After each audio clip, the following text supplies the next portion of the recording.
During these Sundays, we are listening to a series of readings from the Gospel of St. John around the bread of life, focusing us on the mystery of the Eucharist. And the whole heart of Eucharist is thanksgiving. That's what the word means. Giving thanks is also a very central theme in the writing and preaching of St. Paul. I think it comes in the first place from a deep down sense of gratitude that St. Paul had for everything that God had done in his own life, and especially for the experience of the risen Jesus. Today, in the second reading that we've listened to, St. Paul encourages us always and everywhere to give thanks to God. It's why we gather, but it can also be the whole focus of our lives from one Sunday to the next. It's not just a formality or a routine as far as St. Paul is concerned, but an attitude. And Paul knew well that this attitude of gratitude sometimes had to be lived out in the face of adversity. It didn't always seem as if there was something to give thanks for.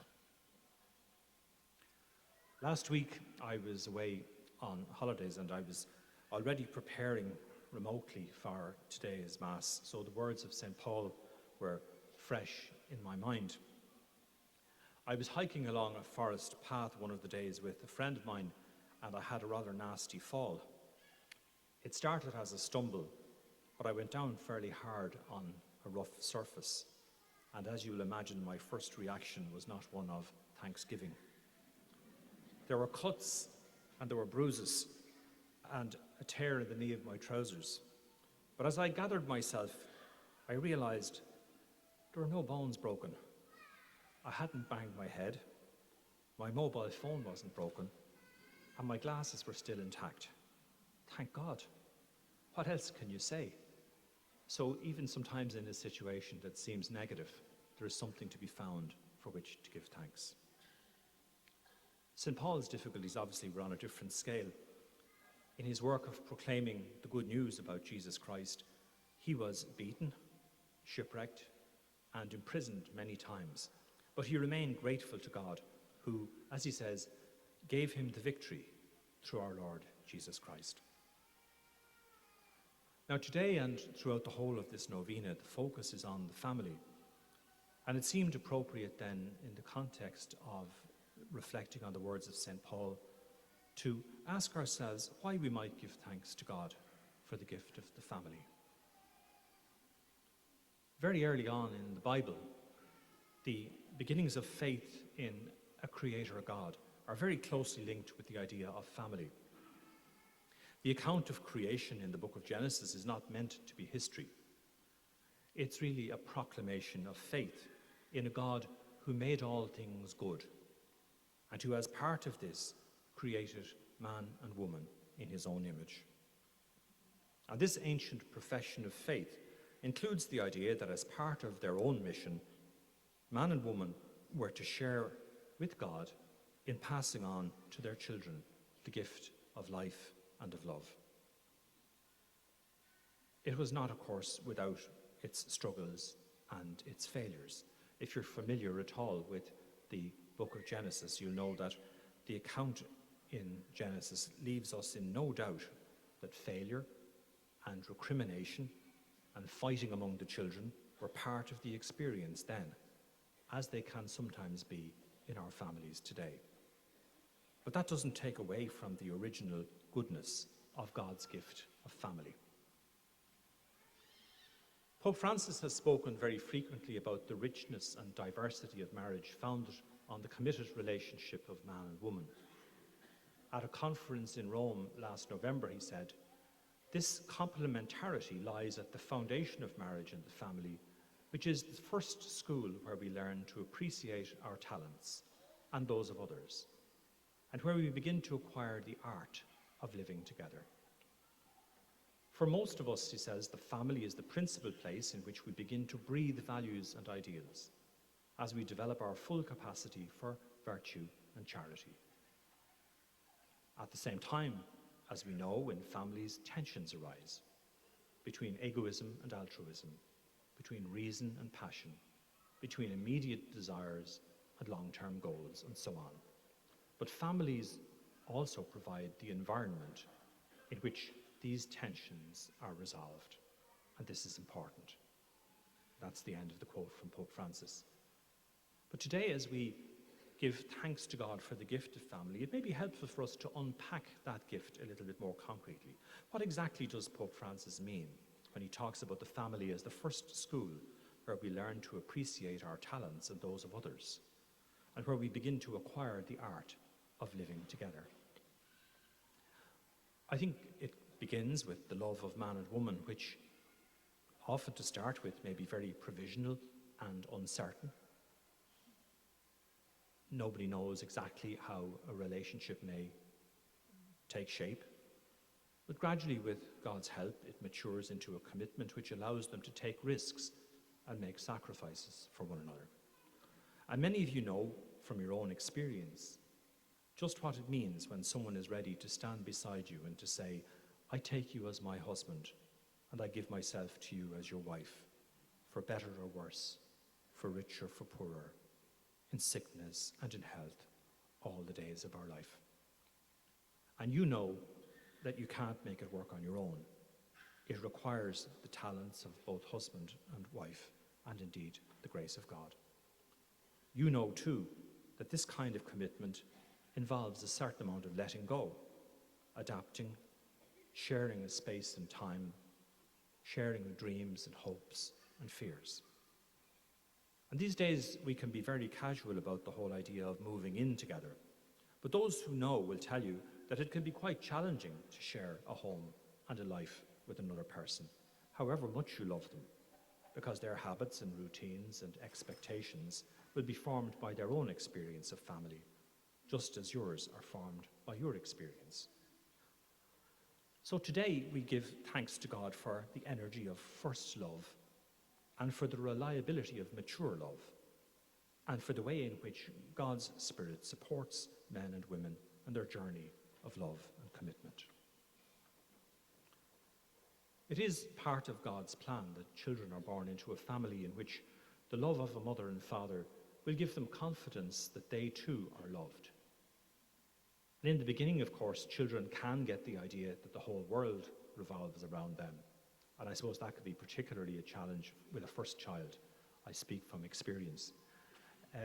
Children need to know that they are loved uniquely, but not exclusively. When Pope Francis talks about how we are challenged in the context of the family to develop our full capacity for virtue and charity, really this is what he's talking about. He's talking about very practical things like learning to share, learning to help, caring and forgiving, which children learn from their parents and also from one another. Now, in the face of economic difficulties, it can be very hard for parents these days to provide for the material needs of their children. And as we have seen in recent days, there are children in our society who live and sleep in very inadequate situations and who go to school hungry in the morning. It should not be beyond our capacity as a developed nation to resolve those challenges, and we each have our part to play. Just as society depends on the family for its coherence, likewise society has a responsibility towards the well-being of families, and especially those most in need. These days, however, I think it may be an even greater challenge for the majority of parents to provide for the emotional and spiritual needs of their children. Children who soak up almost everything that's going on around them are not immune to the insecurity which is so much a part of our world today. It is a great blessing for children to have parents who love and respect one another, parents who have the gift of listening and responding honestly to the questions their children ask. So again today we give thanks. We give thanks for the curiosity of children and for the wisdom and patience of parents. And we pray that as they journey together, they may all grow together. While I was on holiday recently, I had the opportunity to visit the great Cathedral of Chartres, which is currently being restored. Father Richard will be familiar with that idea, but I think Chartres is going to take a little bit longer than Knock. But I paused for a few moments at the Blessed Sacrament Chapel, and I was fascinated to see two little children kneeling on the step right up in front of the Blessed Sacrament altar. And they couldn't have been more than 3 or 4.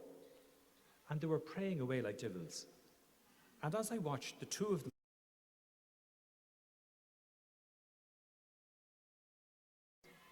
and I wondered where they learned to do that. And as they straightened up, I noticed that one of the little girls glanced over her shoulder towards a man who was down the back of the Blessed Sacrament Chapel. And I could see immediately that they were imitating their father, because his posture was as theirs. When I saw his own posture in prayer, I realized that they had learnt from him. In our psalm this afternoon, we prayed, "Come, children, and hear, that I may teach you the fear of the Lord."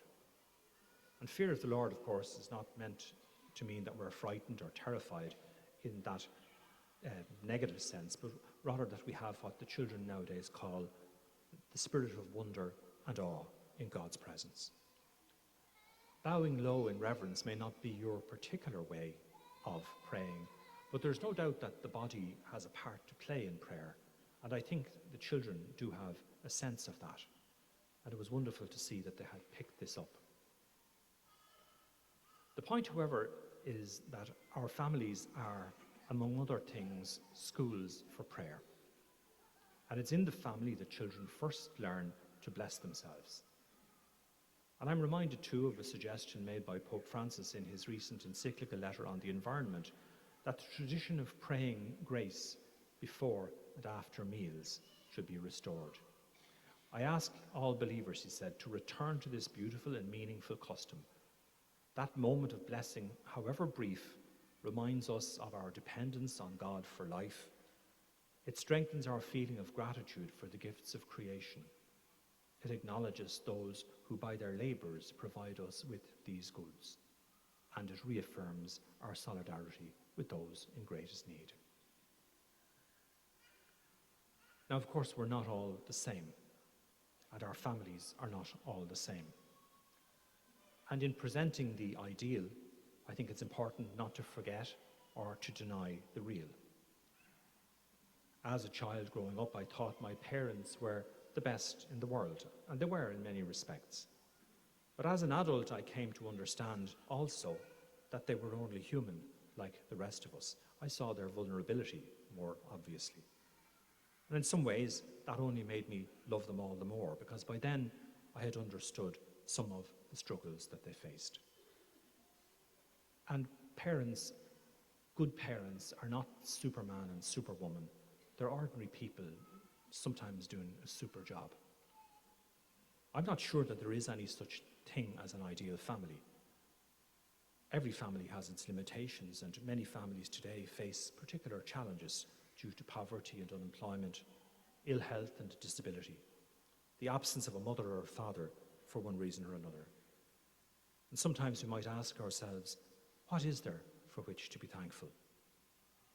But if we look a little closer, often in those very situations we see the courage and the generosity of people, sometimes alone, who even under very difficult circumstances continue to live faithfully and to care for one another. It's part of our mission as church to support them in whatever way we can. Some of you may already have heard me speak about Louis and Zélie Martin, the parents of Saint Therese of Lisieux. They will be canonized saints on October the 18th, the very first time a married couple has been canonized together in the history of the church. Now try and forget for a moment that they had a daughter who is a saint, because they were there before she was. We'll come back to that, but in many respects, and they were very ordinary people. And I had the opportunity again in the last few days to visit their family home in Alençon in Normandy, and to visit the parish church where they were married. and where Therese, their youngest child, was baptized. Zélie was a lace maker by trade, and Louis was a watchmaker. They both had aspirations, as it happens, to enter religious life, but that didn't work out for either of them.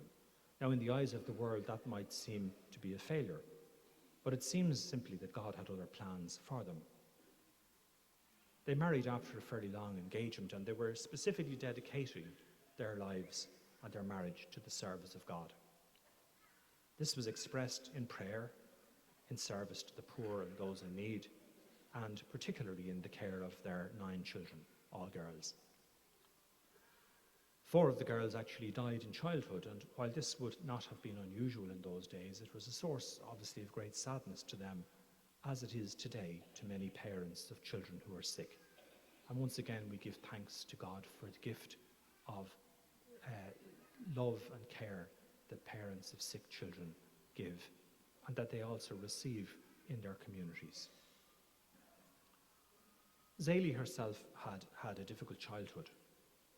Her mother seems to have been rather hard on her, and perhaps that may be why Louis and Zélie were determined that they would actually have fun with their children. Their home seems to have been a very happy one, without some of the harshness that sometimes accompanied religion in those times. Zélie prayed, and I've seen this in her own handwriting, she prayed that her children would be saints, and that she herself would follow them closely. At one stage, when her workshop was particularly busy, Louis gave up his business in order to support her, becoming effectively a house husband. He was also very actively involved in the recently established Society of St. Vincent de Paul. Zélie developed cancer and died quite young, again sharing the experience of many married people when one partner becomes ill and dies, leaving the burden and care of family on the other. He too experienced bad health in later life and spent long periods in hospital. And in the face of these and other difficulties, they seem never to have lost faith in the goodness of God. Interestingly, 5 of the Martin girls became religious sisters, 4 became Carmelites, and 1 a sister of the Visitation. And apart from Therese, who died at the age of 25, the others seem to have lived long and fulfilled lives right up to the middle of the 20th century. By any standard, it's quite remarkable. But it seems to me today that the married life of Louis and Zélie Martin is a particular reason to give thanks to God for the gift of the family. And this is presumably why Pope Francis wishes to canonize them together during the Synod of the Family, that they can be a witness of faith and a witness of love to married people everywhere. They are a real live example of how a normal, hard-working man and woman can find the path to holiness in married life and can encourage and support their children following that path in their own lives. So, drawing a little to a close, people sometimes say to me, it's not an easy time to be a bishop. Perhaps not, but this is the only time I have. I can't hang around waiting for a better time. And in much the same way, for all the advantages of modern technology, I think it's certainly not an easy time to begin married life or to be trying to raise children. Maybe there never was an easy time. On the other hand, our world needs the example and the encouragement of faithful married people today, as much, if not more, than ever it did. And I think back to the words of St. Paul in the second reading, who says, rather starkly, this is an evil age, but you can sanctify it, you can redeem it by your lives. We pray that married people, through their lives and through their love for one another, can be a real sign of hope and faith and encouragement for our society today. The Synod of Bishops, which takes place in October, as I said, is intended to explore how the Church can support people in living family life in the spirit of the gospel. And I invite you all during these coming weeks to pray particularly that the Spirit of God will guide the bishops and those lay people who will be present with them. Meanwhile, this afternoon, I give thanks for the hundreds of young couples all over Ireland who right now are preparing to make the commitment of Christian marriage to one another. I pray that Louis and Zélie Martin will be an example of courage and of faith to them. And I pray that their love may grow stronger day by day, so that it may become a visible sign of the love of Christ in the church and in the world.